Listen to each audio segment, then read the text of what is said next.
again. So I want you to think about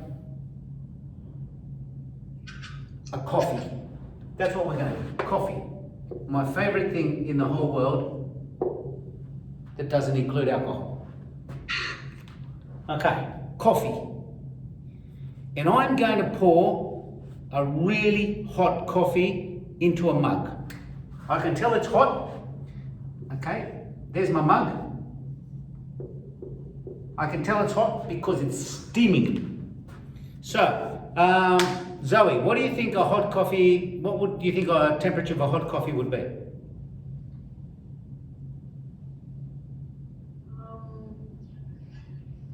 30 degrees. 30 degrees. Because everybody likes lukewarm, disgusting coffee. Yeah. 30 degrees. 30 degrees. 30 degrees. 30 degrees. Man, you're sacked. Barista, sacked. 80 degrees. 80 degrees. It's, everyone has a slightly different thing, but it's not 100 degrees, it's not boiling point. But normally, I think 80 degrees would be a good guess. Let's say 80 degrees Celsius. Right? 50 degrees off. Room temperature. Just so you understand, in summer, room temperature is 30 degrees. But you know what? Because my wife starts talking to me, right, and I put my coffee down, and then I put on my face, which I always put on when my wife talks to me, and then I wait there for 20 minutes. What's going to happen to my coffee? It's going to get colder. It's going to get cold. Do you know what happened to the coffee? It actually lost heat.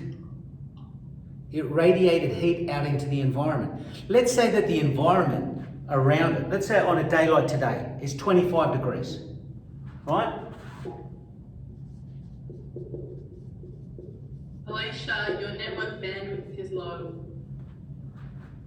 All right. So look at what happens. The heat dissipates away. But you know what happens? At the beginning, when it's 80 degrees and it's really hot, it loses heat really quickly. So the rate at which it loses heat is very quick at the beginning. But as time goes by, as the temperature of the coffee gets lower and lower, the rate at which it loses heat to the environment starts to slow down. And then over time, it will approach the temperature of the environment, which would be 25 degrees. That's what's happening here.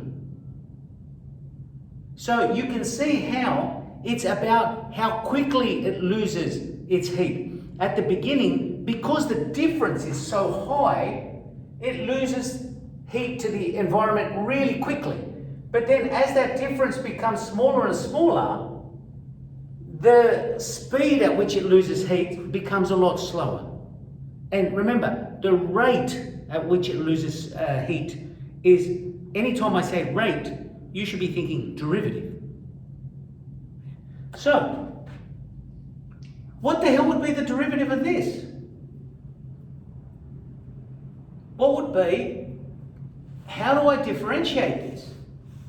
Well, I tell you what I'm going to do here. I'm going to say what happens from here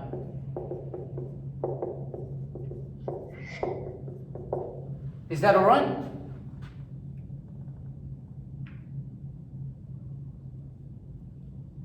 Yeah?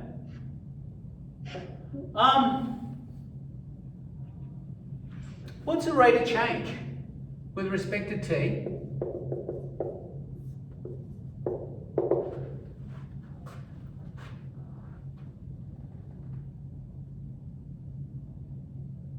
Actually, no, I'm not going to do that. That's just going to confuse you. Let me start again.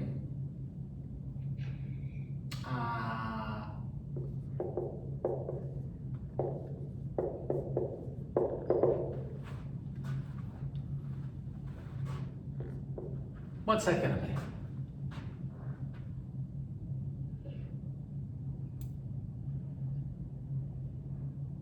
Well, P is a constant, so that's going to disappear.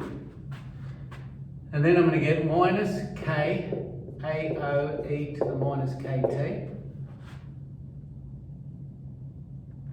So dA dt is going to be minus K minus B. N minus A minus P. Wow. Now, that is the rate of change of A, in this case the temperature. How quickly the temperature is changing, right, depends on the difference between the temperature of the coffee and the temperature of the environment. And because it's losing heat, it's shedding heat, the gradient would be negative.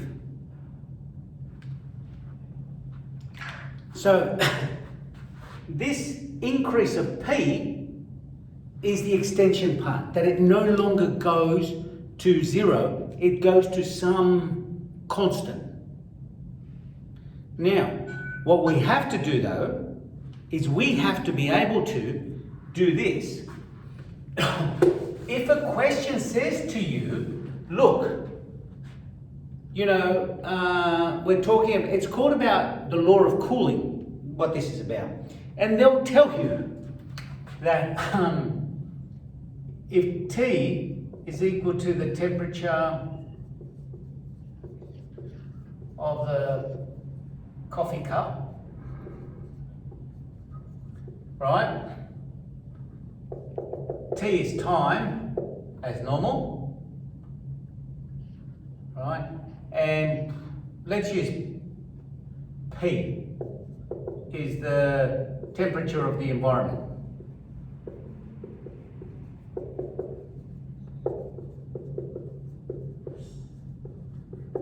If they tell you that the rate at which your temperature cools, your coffee cools, right? Because that's the temperature of the coffee. This is the change of the temperature in your coffee over time, is proportional to the difference between the temperature of your coffee and the environment. That's what they'll do. That's how they'll say it. And you're meant to do this. But proportionality in mathematics is very difficult because it doesn't help. We really want equations. And that's why, if you remember rates and variation when you did it in Year 9, they introduced the idea of a proportionality constant. And we say, well, yes, this is true, but I could write this like this.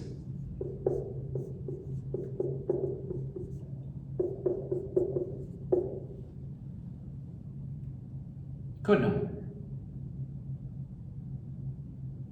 And because we're losing heat, it's going to be negative.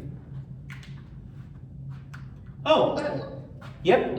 What's the sign like before T minus P? Yeah, there. Here? That's a proportionality. Oh. It looks like a fish. Proportional, that's proportional. Okay. Potatoes. Yep. So basically you're saying that by putting a constant in front of it, it's proportional to the... Yeah, because you see, when you have proportionality, right? Let's pick someone, right? Now, I've got a really skinny wife. So let's say that the proportionality here is that I'm always got to be twice as heavy as my wife. Now that's the proportionality constant. Now it doesn't say anything except that whatever her weight is, I've got to be twice as heavy. Right? That's the ratio, 1 to 2. That's the proportion. Okay? Now, I could say our weights are proportional. Yes. And then you would say, but by how much? Are you twice as heavy, 3 times as heavy, 10 times as heavy? Because you're a fat, I won't say it, but, you know, what is the rate? What is the ratio? And this is a constant. So it might be 5 times, 10 times, half, whatever it is, okay? But it's always going to be twice as big, or it's always going to be 3 times as big. But it's proportional not to a temperature. It's proportional to the difference between these two things. It's proportional to this distance here. Think about it.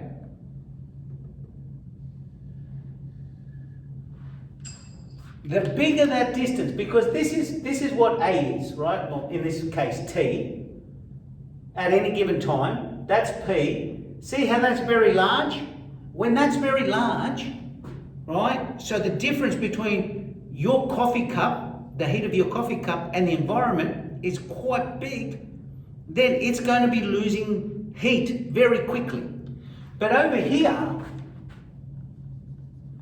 when the difference between your coffee cup and the environment is quite small, then it's not going to be losing heat at the same rate anymore. It's going to be losing heat a lot slower.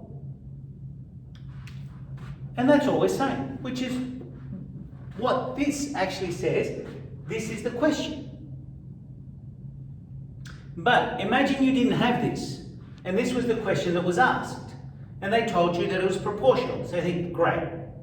And then you go, all right, well, okay, I don't want to use proportionality. I'll get an equation in there, so I've got the minus k, because we're losing heat, and it is proportional. There we are.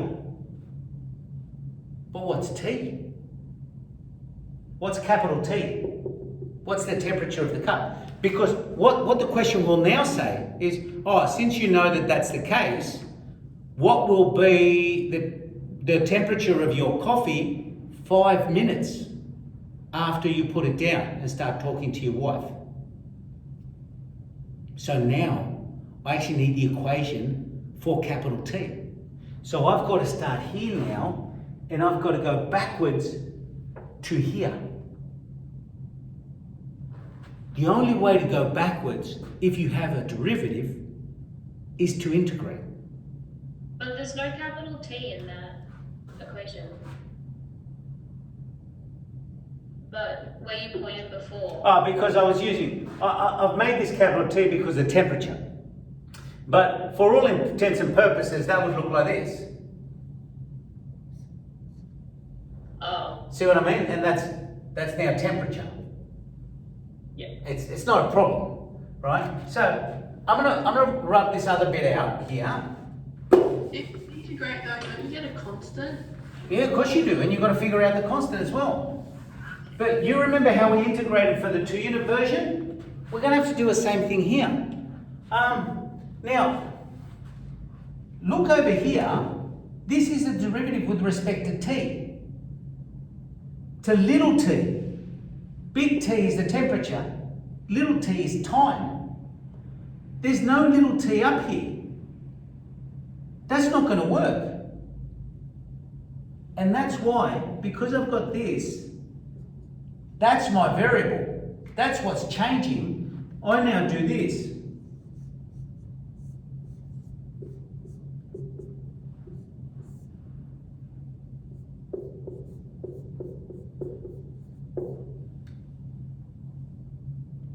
Because now I can integrate with respect to the variable big T, which is the temperature of the coffee cup, which is what is changing, and there is a big T in there, which I can actually integrate.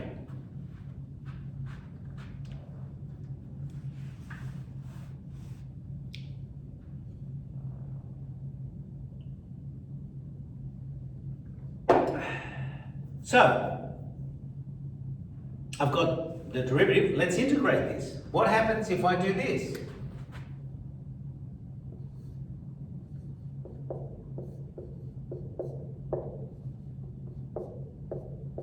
I'm going to integrate that with respect to big T. And then I'm going to integrate this.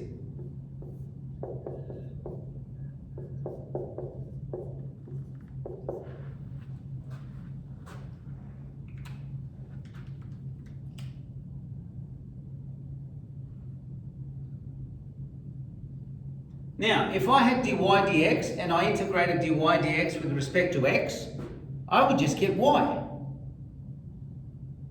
wouldn't I? Yes? Is this true? Just separate.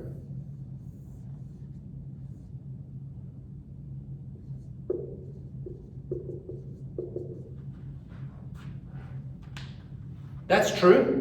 But remember, y dashed, which is the derivative, if I integrate the derivative, I go back to my original equation. That's why it's called a primitive.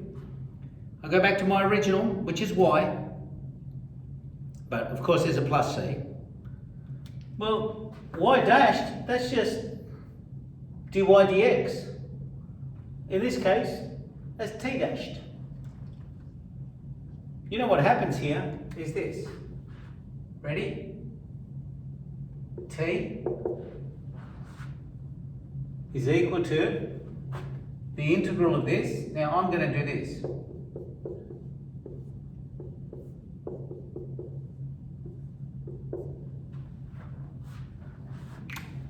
Now I can do this because k is a constant. K is like something that's multiplying the whole integral, and I can take it out. If I have a number, a constant that's multiplying everything, I can take it out almost like a common factor.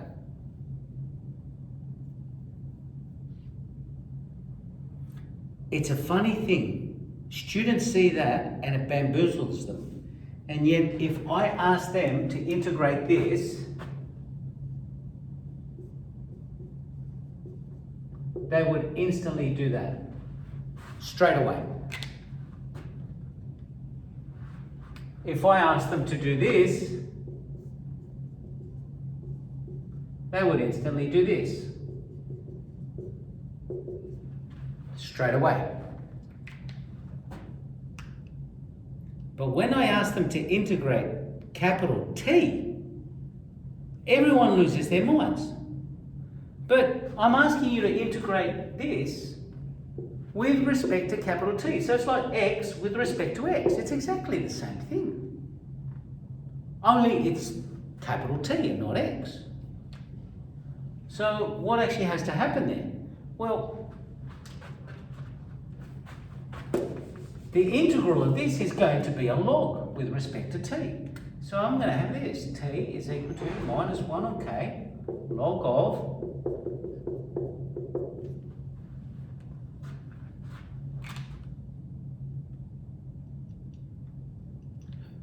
okay. I don't want to, don't unmute yourselves because I don't want to hear it, but hands up, who's in tears at the moment? Oh, okay, all right, 1 or 2, okay, all right. I've got to try harder to make you cry. Me in tears when there's a question. Ooh, yeah, good point. All right, so what do I do now? Okay, the K. Do you like the K being there? I don't. So you know what I'm going to do? Is I'm going to multiply everything here by minus K.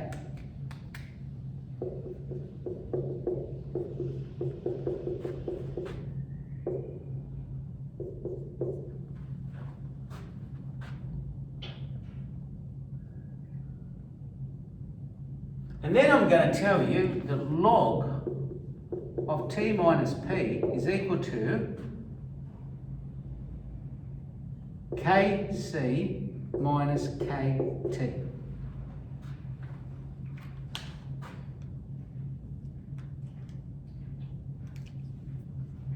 What do you think I need to do next?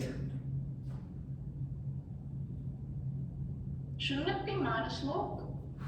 If I make it to No, the no, side? all I did was bring this across to here.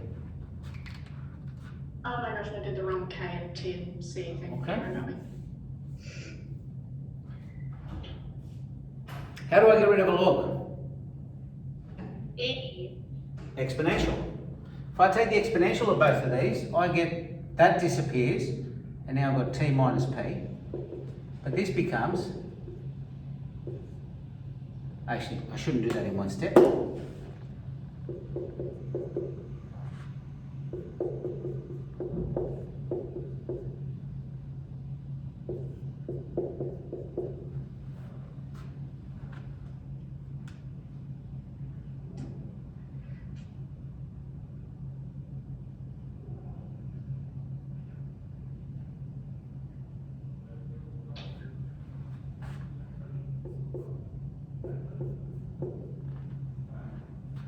Because we're measuring t, you know what I'm going to call that?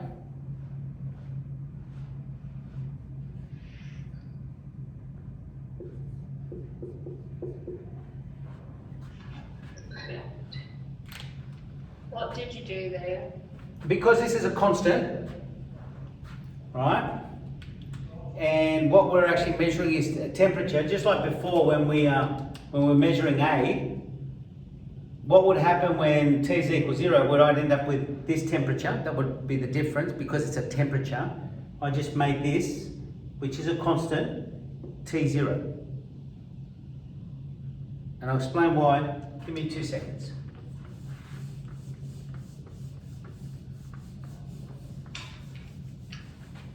And what we have now is this.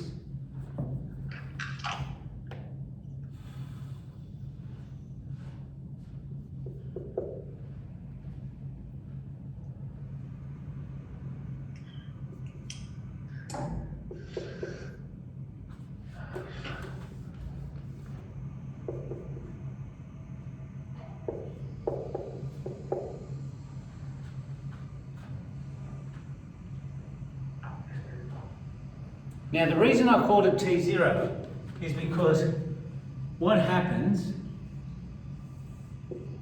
at T equals 0? Connected lanes. Is that T equals P or T minus P? There's like a glare on Here, the oh here, that's T is equal to P plus E to the minus KT. Okay, thank you. Okay. So what happens to this? Shouldn't there be a TO before the What happens to this when T is equal to 0?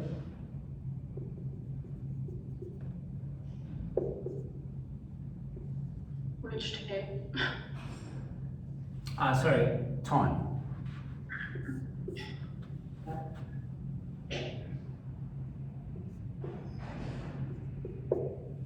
Isn't that true?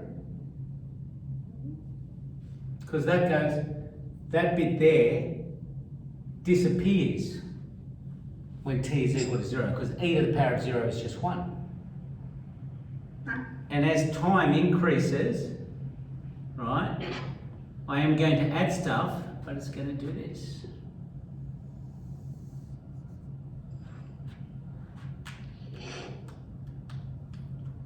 Which is what we were talking about.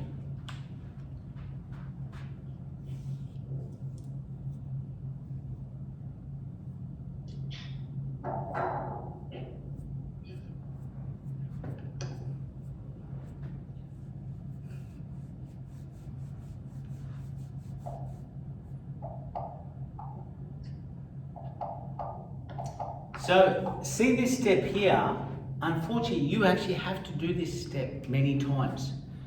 You have to get the question and they tell you that the environment is 25 degrees, they tell you that the initial temperature of the coffee is 80.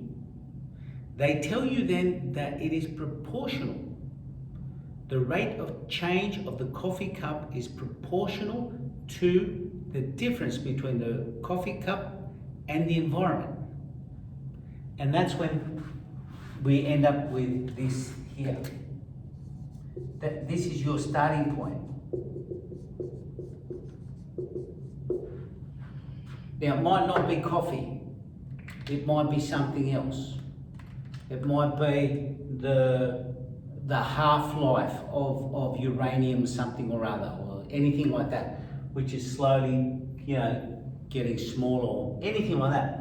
So when they say that it's proportional to the difference, that's the key. Then you're dealing with this. Now, you cannot go, oh, this is what we're dealing with, I'm going to write this up. No, it doesn't work that way. You actually have to go through, especially if they say show or prove or anything like that. Okay, but you have to be able to go from the derivative and do the integration and then get to the actual equation itself. Now, when you've got the actual equation itself, then it becomes simple. Because if you know what the original temperature is, you know what the environmental temperature is, right? And you can actually find K. Once you find K, which is the constant, you can sub it in. Then you can say, well, at T equals 5 minutes, the temperature of my coffee cup is going to be this, or at T equals 2 minutes or something like that, because now you've got your actual equation itself. But until you get this, you won't be able to find temperature, because the only thing you have is the rate at which it's changing, not the actual temperature itself. Okay? What I might do is I might do some questions and just throw them into the collaborative space, and I'll find some questions for you from the HSC and stuff like that and throw them into the collaborative space for you to have a look at, and then I'll try and find some work for you as well on this. All right? All right, I think we're out of time, guys. How did that go by so quickly? We've been at this for an hour. I have a question. Mm-hmm. This is like unrelated